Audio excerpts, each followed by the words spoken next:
Hey everybody, and welcome to Criterion Watch. I'm alone doing this, and then I'm going to have Paul do his own video for our top 10 Criterion films. Now, I'm going to pick the top 10 I have, not like the top 10 ever, because I would rather do a response with the stuff that I already own, rather than doing a response with like a bunch of them and having to just mention them and everything. I'd like to actually showcase what they are and why I'm a fan. So I'm going to do, I guess, 10 of them as was required.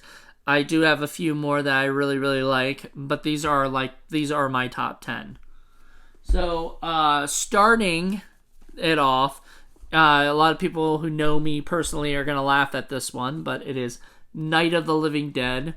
People are going to laugh at me because I am not a huge zombie fan, nor am I a huge slow-walking zombie fan. Like, I'd prefer Dawn of the Dead remake that James Gunn did over the original, which is blasphemy to all the horror fanatics who, whatever. But I just enjoy that one. Zack Snyder kind of made it more fun and enjoyable to me. And I don't know, I was kind of bored by the original. I might have to check it out, the original Dawn of the Dead. But this one, I love because I rewatched it recently, and because I had watched it years ago when I was like a kid, and so I was like, well, maybe I'll give it another try. Obviously, it's hailed as like one of the best horror films and one of the ones that really like started the subgenre of like the slow moving zombie and stuff like that. And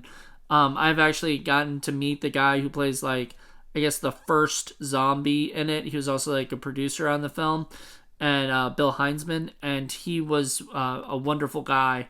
And this has amazing special features. It is just packed with a lot of shit. So, I mean, just wonderful movie. Next is Another Night. It's a Night of the Hunter. I saw this movie recently and fell in love with it. If you have not seen it, it's also got a lot of awesome features on it. In fact, it's got 2 discs, or 3 discs, 2 discs. 2 discs. One actually has the, the disc 2 has like a making of, which has a 2.5 hour with outtakes and other stuff on it. So, Night of the Hunter, I highly recommend this movie. Next is another black and white movie. It is The Killing by Stanley Kubrick. Also just seen this recently for the first time and absolutely loved it. I almost wanted to watch it again right after because there's so many cool stuff in there that I feel like I need to watch it over and over again to kind of pick up everything that's going on in the film. It's packed with stuff, but not as packed as a lot of the other ones. Unfortunately, you don't really get much stuff with like Stanley himself, except you do get you do get the 1955 noir feature Killer Kiss, so it's kind of a double feature in just one movie. But yeah, it is a wonderful movie. If you haven't seen it, it's pretty much a black and white heist film starring Sterling Hayden and a few other people, Colleen Gray, Vince Edwards, with J.C. Flippin, and a bunch of other people. I don't know these people's names, but they were all remarkable, and I absolutely loved them. And it was one of Stanley Kubrick's first films, and I mean, he had talent in the beginning of his career, and it just shows with this film. Then after that is another first film. I believe this is the first film by Terrence Malick. It's called Badlands. It stars Sissy Spacek and was it Martin Sheen. And it's wonderful. If you have not seen this movie, Warren Oates is in it from Stripes. You might know Sergeant Holka from Stripes. It is just a wonderful movie. Very shot wonderfully. Beautiful cinematography. If there's anything that Terrence Malick is really good at it. It's outdoor shots. So there you go. Then there's Dazed and Confused, a classic in my opinion, because when I was growing up, this movie was the thing that everybody was talking about. It came out like 93 or so, 93 or 94, I want to say, and starred,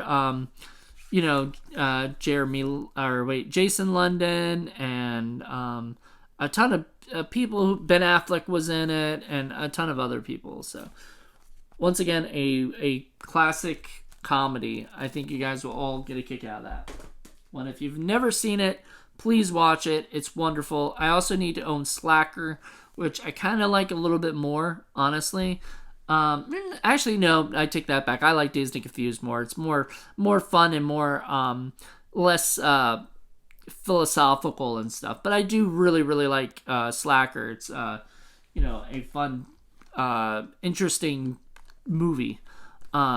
Next is Time Bandits, done by the amazing Terry Gilliam. Now, a lot of people say like Brazil is one of the better movies or something. I enjoy this movie a lot more. Like, this is a movie I could play over and over again. I didn't really like Brazil that much, to be honest. I felt it was too dark and too, like, it had a few good moments that I really enjoyed, but overall, it's not something I could sit through all the time. This movie, I can. It's so goofy and silly and fun. And everybody from the Monty Python guys that are in it. I really wanted to like Jabberwocky. I own that one as well. Really wanted to like that one, but unfortunately, Time Bandits is the one I like the most, it seems. Next is another first film. I notice I like a lot of the first films from people. It is Blood Simple. It's the movie that started it all for the Coen brothers, and it is just wonderful. If you have not seen Blood Simple, please check it out. Also packed with a lot of special features, including one where it was like a conversation with the Coen brothers, and I know like they were going over, it wasn't, I don't know if it was audio commentary, but it's almost like audio commentary. They're talking about the shots that they did and different things, and it was remarkable. Very, very well done. Basically a new conversation with Sonnenfeld, Barry Sonnenfeld, the DP who went on to like direct Addams Family and a bunch of other stuff. Wonderful, wonderful movie. If you have not seen it, please do check it out. Okay, then we've got The Last Picture Show, which I literally just watched maybe a few weeks ago, and I've already named it as like my favorite movie of all time. Or not favorite movie of all time, but one of my favorites of the Criterion collection. It is a fucking phenomenal movie. I really want to check out the special features, including like I think there's a commentary with Peter Bogdanovich. Just a freaking amazing movie. Sybil Shepherd does a great job. Randy Quaid is hilarious. Cloris Leachman and Ellen Burstyn and Timothy Bottoms, just all these, Jeff Bridges, just amazing cast, and just a wonderful film. I'm definitely going to be doing this for a Criterion Watch in the future at some point, so stay tuned for that, for sure. Then, an Alfred Hitchcock movie. I can't have a top 10 without an Alfred Hitchcock movie in there. And I was trying to think which one is my favorite of the ones I have from the Criterion collection. I mean, I could have chose The Lady Vanishes. I could have chose Foreign Correspondent. I mean, there's a ton. And yet I chose Notorious, which just came out recently as a new recent release. And I mean, not just because this is probably a fantastic. I haven't seen this yet on Criterion. However, I have seen this before on DVD, and it's just beautifully shot. So if it's beautifully shot on DVD and looks amazing, I can't wait to see it on DVD or Blu-ray. And I have seen this on the Criterion version, and it is by far one of my favorite movies of all time. So it had to be the number one movie out of the top 10. I had to choose The Princess Bride. So I'm going to go over this again. So number one is The Princess Bride. Sadly, there's no real like new features in it, maybe, except it does have this kind of like cool book, in it. You can kind of see all this stuff. That's kind of cool. It looks like a book, like it feels like a book. It's got the As You Wish at the back, and it is wonderfully made. So that's number one. Number two, Notorious. Number three, The Last Picture Show. Number four, Blood Simple by the Coen Brothers. Number five, Time Bandits. Classic comedy. Another classic comedy, Dazed and Confused. Look at this, though. I didn't even show that. What a neat little thing. It's got that stuff. It even had a poster, and I lost it. I don't know where it went. Somebody probably took it, honestly, because it's so awesome. I'm always blaming people when I probably just lost it, but whatever. It's also got a lot of cool special features at the bottom, thing. I think it's got even commentary with Linklater, yeah, and a 15-minute documentary about making Dazed. So, pretty cool. Badlands with some awesome commentary with the, I think there's got interviews, but doesn't it have a commentary track? Maybe not. It's got a documentary with, I don't know why Terrence Malick doesn't do commentaries or doesn't seem to do stuff on the documentary about it, but kind of cool, kind of neat. Awesome stuff. So that is number 6. That's number 7. So number 8 is The Killing. Awesome. Just love it.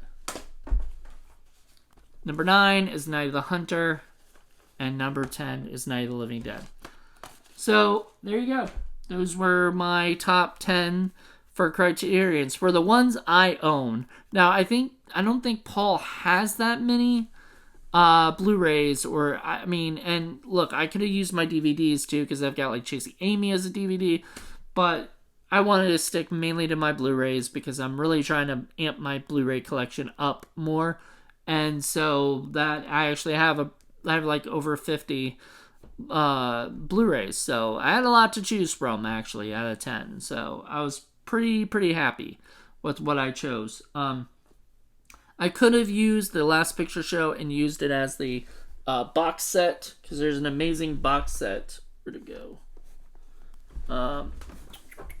There's an amazing box set right here that has a huge amount of movies. I think it's 8 movies or something. 1, 2, 3, 4, 5, 6, 7 movies in it, and Last Picture Show was one of them. And Easy Rider was one of them, which I don't really like that much. I haven't seen Head yet. Want to see that.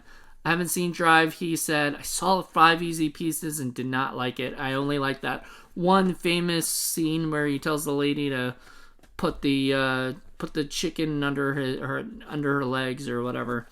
Drive, he said, I haven't seen. A Safe Place, I haven't seen. And King of Marvin Gardens, I have not seen. So I need to watch them. Yes, I know. I own all these movies. I haven't got a chance to watch them yet, but I will. It'll happen. But yeah, so that's my collection right there. And my top 10. So if I'm gonna probably show off more of my collection later by the end of the year, so that we can have more content on this thing, because now the first season is over. We're gonna bring it back in January. So until January, we've got a lot to kind of go through. So I'm excited. I can't wait. I think this is gonna be a lot of fun, and I'm excited to see what's in store for us. So thank you guys for checking this out. Hope you enjoyed it. Give us a like. Subscribe to Criterion Watch if you enjoy Criterion films.